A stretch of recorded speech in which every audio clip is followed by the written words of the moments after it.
এখন বলা মুশকিল, মাত্র একটা ম্যাচ হলো। একজন বাজে অধিনায়ক পুরো একটি দলের জন্য বোঝা, এই কথাটি বলেছিলেন অস্ট্রেলিয়ার লিজেন্ড স্টিভ ওয়া। তবে বিসিবির কানে এই কথা একেবারেই যেন যাচ্ছে না। শান্তর মতো বাজে অধিনায়ক এবং পারফর্মার ক্রিকেট ইতিহাসে কেউ দেখেছে কিনা সন্দেহ রয়েছে। আজকের চাইতে অপমানের হার আর কি হতে পারে। ভারতের টেস্ট দলটা ছিল শক্তিতে পূর্ণ, তবে টি-20 দল তারুণ্যে ভরা। নতুন এই দলের কাছেও পাত্তা পেল না অভিজ্ঞতার ঝুলি সমৃদ্ধ বাংলাদেশ দল। গোয়ালিয়রের 3 ম্যাচ সিরিজের প্রথমটিতে 8.1 ওভার থাকতে 7 উইকেটের বড় ব্যবধানে হেরেছে বাংলাদেশ। রোহিত, বিরাট, জাদেজা টি-20 থেকে অবসরে গেছেন। নেতৃত্বের ভার পাওয়া সূর্যা কুমারের দলে নেই পন্থ, জয়সওয়াল, বুমরা, কুলদীপরা। অভিষেক, মায়াঙ্ক, নীতিশদের নিয়ে শুরু করা সিরিজে দাপট দেখিয়ে জয় পেয়েছে ভারত। গোয়ালিয়রের পরে ব্যাটিং কিছুটা সহজ ধরে টসে জিতে শান্তদের ব্যাটিংয়ে পাঠায় ভারত। নিয়মিত উইকেট হারিয়ে 127 রানে অল আউট হয় বাংলাদেশ। প্রায় 2 বছর পর টি-20 দলে ফেরা মেহেদী মিরাজ ছাড়া কেউই রান করতে পারেনি।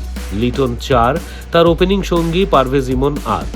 ব্যর্থ হয়েছেন দুজনেই। পরে এই সাজঘরে ফেরেন তৌহিদ হৃদয় ও মাহমুদুল্লাহ। তারা করেছেন 12 ও 1 রান। এরপর জাকের আলী 8 রান। 57 রানে 5 উইকেট হারায় বাংলাদেশ। সেখান থেকে ঘুরে দাঁড়াতে পারেনি আর। সেট হয়ে অধিনায়ক নাজমুল শান্ত 25 বলে করেছেন মাত্র 27 রান। মেহেদী মিরাজ দলের পক্ষে সর্বোচ্চ 32 বলে 35। তার ব্যাট থেকে 3টি 4-এর মার রয়েছে।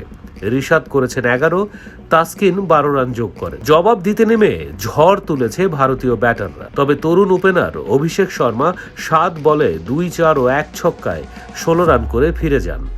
অন্য ওপেনার সঞ্জু স্যামসং 19 বলে 6টি 4-এর মারে করেছেন 29 রান। অধিনায়ক সূর্যা কুমার 360 ডিগ্রি ব্যাটিংয়ের নান্দনিক প্রদর্শন খুলে বসেছিলেন। 14 বলে 3টি ছক্কা ও 2টি 4-এ 29 রান করেছেন তিনি। ততক্ষণে ম্যাচ ভারতের হাত থেকে ভারতের পকেটে চলে গেছে। নীতিশ রেড্ডি 15 বলে 16 আর হার্দিক পান্ডিয়া 16 বলে 5টি 4 ও 2টি ছক্কায় 39 রানের ঝড় তছনছ করে দিয়েছে বাংলাদেশকে। ভারতের হয়ে দারুণ বোলিং করেছেন বাহাতি পেসার আর্শদীপ সিং ও লেগ স্পিনার বরুণ চক্রবর্তী। তারা 3টি করে উইকেট নেন। পেস বোলিংয়ে ঝড় তোলা তরুণ মায়াঙ্ক যাদব নিয়েছেন 1 উইকেট। 4 ওভারে দিয়েছেন মাত্র 21 রান। এছাড়া হার্দিক পান্ডিয়া, ওয়াশিংটন সুন্দর 1টি করে উইকেট নেন। বাংলাদেশের হয়ে মিরাজ 1 ওভার হাত ঘুরিয়ে 1টি উইকেট পেয়েছেন। তবে বাকিরা আর বলার মতো কিছুই করতে পারেনি। মুস্তাফিজ 1 উইকেট নিলেও 3 ওভারে রান দিয়েছেন 36টি।